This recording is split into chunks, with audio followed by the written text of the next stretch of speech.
You look nice and warm. What are you guys talking about today? Good morning, Jenna. Yes, it was pretty chilly over the weekend in Michigan, but I have to say it's pretty chilly in studio today as well. Coming up on Undisputed, are the Cowboys now the favorite in the NFC East after their big win yesterday? And will Lamar Jackson lead the Ravens to the playoffs? Plus, we have Michael Vick in studio with us. Undisputed coming up next, Jenna. Hope you guys had a great weekend and great show so far. Thank you so much. All right, we look forward to Undisputed. Time for us to go viral. So Jimmy Butler dropped 28 points in his Sixers home debut. After the win, he gave his game-worn shoes to a very lucky fan, our very own CC. Cris Carter taking home the size 14 souvenir. I mean, this guy. See, honestly. I'm just Forrest Gump over here. What, bro? Man, dude, where's the 14? A little 14 and a half there. A little bit big for me. I play ball, man. I'm in 2 different leagues. 3 different leagues, actually. Yep. So let me ask. Look at the fresh Jay. You know what? I'm exposing a piece of the weekend. Because you told the whole audience for weeks that Kevin Durant mean mugged you because of your partner, correct? That you were at the Knicks game. Well, yeah, because the hot takes you have on the show about him and Golden State. Yeah, it's not because of me. What salvaged a potential relationship between you and the Ben Simmons family? Your partner. Ben Simmons family came over and said... my commentary, that salvaged it. Your commentary almost soured it. It don't soured it. They trying to get there. They trying to go place. They trying to be place I've been. Okay. Cris and Ben Simmons are gonna repair the rift. We don't have no rift. Man, my job is to report the news to sports fans. And there's news. Ben Simmons is trying to expand his offensive game. That's just the news. I'm reporting it. I met the family and everything. We come to some type of agreement how we can get this done. Nobody thinks it's weird that he gave him his shoes? Nah, man. People like Cris. I don't know why. That's the headline. He gave you his shoes. How about like a jersey, which is like a souvenir? No, but I can't wear his jersey, Jenna. Yeah, but can you wear his shoes? We got to read this highlight. Yes, he wears a 14. I play basketball. Dak Prescott and the boys trying to make it 2 wins in a row for the first time all season. If Olivia Munn had some workout gear, could you use it? Yes. All of it. 19-9 lead with a 23-yard run. Falcons come all the way back. 34-yard touchdown pass to Julio Jones with just under 2 minutes to play. We got 44 seconds left. Dak finds Knicks guy Cole Beasley to get it down to the Falcons 30. That would set up a 42-yard field goal for Brett Maher, who would nail it. Cowboys now 5-5. Here's Dak on the win. Our backs are against the wall, and they're still against the wall. And just the fact this shows the character of this team, of us swinging and fighting and coming out, and the ups and downs in this game, adversity, success, the way we just played through it and stayed together as a team and able to go down there and make that game win a field goal. I mean, credit Brett. Missed one earlier in the game, and to come back, that shows the character right there, just within him, and then to make that game win a field goal when it mattered was huge. All right, so let's take a look at this Dallas Cowboys team within the confines of the NFC East. Are you starting to believe that they are a playoff team? Well, Nick and I, we've since we started the show, we always said we're going to have our opinion. It's going to be, sometimes be a little spicy, but as we do this show and as we develop and the more stuff we learn, sometimes your opinion starts to change. What about the team that was leading the division by 2 games, their quarterback's leg got snapped? Yeah. Okay, so that's new information. Right. What about the Dallas Cowboys are realizing the most important player in the organization is not the quarterback. It happens to be Ezekiel Elliott. And they're starting to duplicate that. Made some changes on the offensive line. So, yeah, they should be the favorite. If you tell me, let's look at the rosters, schedule, everything that's going on right now, which team would I have? If I could have, man, I got to take the Cowboys. All right? Giants, come on, done. Eagles.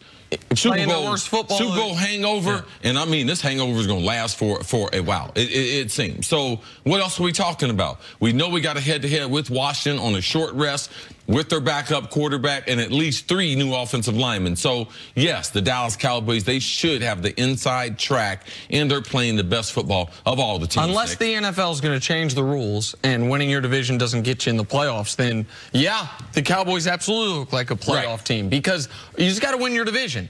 And the Cowboys have a blueprint to win games now. And it's the blueprint that, not to pat ourselves on the back, but we've been talking about on this show for 6 months from the offseason when we saw, no Dez, no Witten, didn't draft the wide receiver until the 3rd round, no big free agent signing aside from Allen Hurns. What's their blueprint? Well, that defense is better than you think, and they upgraded it even more in the draft with Leighton Vander Esch. DeMarcus Lawrence is back playing for a contract. We're late in the 4th quarter. Dak Prescott has how many yards passing, Nick? He had 100 yards to receivers going into the final drive. And we're happy with that because we have adopted this is the way that they're going to win. A lot like the Jets. The last time the Jets had a team that could compete, they played football like this. Now, if the Cowboys in this new era where we're going to throw it, yards up and down the field, if they can stick to it, no, we're cool with it. And the Jets made 2 AFC championship games like that, and people won't like hearing it, but Mark Sanchez was playing at about the level Dak Prescott's playing.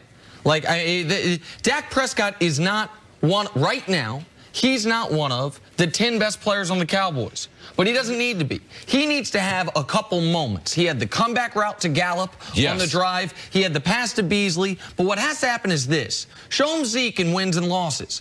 Zeke in wins. That's, what is that, 165 yards from scrimmage on 26 carries, or 26 touches. That's in wins. And losses, that's what, 91 yards from scrimmage. This touchdowns are 6-1. They are giving Zeke the ball. He is, and the defense has held opponents to 20 points or fewer more than any team in football. That's the path. Does it help that the team ahead of you is lost their quarterback, and the team right behind you is playing its worst football of the year? Absolutely, but this is the path. And that's what we said a couple weeks ago. They just weren't doing it. We said if they could have if they could have Dak throw for what he's throwing for, Zeke run the way he is, and keep that defense solid, and then find a way to keep that and make that sustainable, that's how the Cowboys win, and that's what they've been showing they've been doing. All right, let's move on to the big game tonight, quite possibly the game of the year. 9-1 Chiefs visiting the 9-1 Rams. Such a pivotal matchup that the NFL pulled their scheduled officials, replaced them with hand-picked refs. Here's Patrick Mahomes on the big game. When you play in this league, you want to play against the best, and getting to compete against a team like this is going to be a great challenge for us, and we're going to go out there and compete. Anytime you get a big stage, you want to go out there and show the world what you're all about, as a team. So what better stage to do it Monday night at home?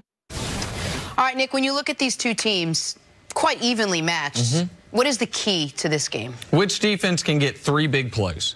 Just 3. Whether that's a tip pass interception, whether that's a key sack, whether it's a stop on 3rd and short that makes the other team settle for 3 instead of getting a touchdown. People, they set the narrative at the beginning of the year that, man, this Rams not only have this great offense, they have this great defense, and the Chiefs are all offense, no defense. Now that we're 10 games in, we realize defensively they rank very similarly, and the Rams, while they have a better player than anyone on the Chiefs and Aaron Donald, their defense in its totality, particularly their pass defense against decent quarterbacks or good quarterbacks, is struggling mightily. So which defense can just make a couple plays? Because I think both offenses are going to be able to move the ball almost at will. So who can get a strip sack? Who can? These two teams turn the ball over almost. They are, I think, 2nd and 3rd for fewest turnovers. 7 and 8 turnovers for each team, respectively. If you can get a big turnover, if you can get a big 3rd down stop to force them a field goal, that's what will determine this football game. What you're going to be able to watch in this Monday night game, and it's a special game. This late in the year, you got 2 teams played 10 games, both of them at 9-1 on the Monday night stage. Man, I'm excited to be able to see it. Also, you're going to see some influence of college football Saturdays involved in this Monday game. You're going to see motion. You're going to see guys running speed sweeps. You're going to see quarterback RPOs. But what it's going to really boil down to, what I believe is Kareem Hunt and his ability not only run the ball against this Rams defense, but catch the ball out of the backfield. And I do not believe that the Rams have an answer for Travis Kelce.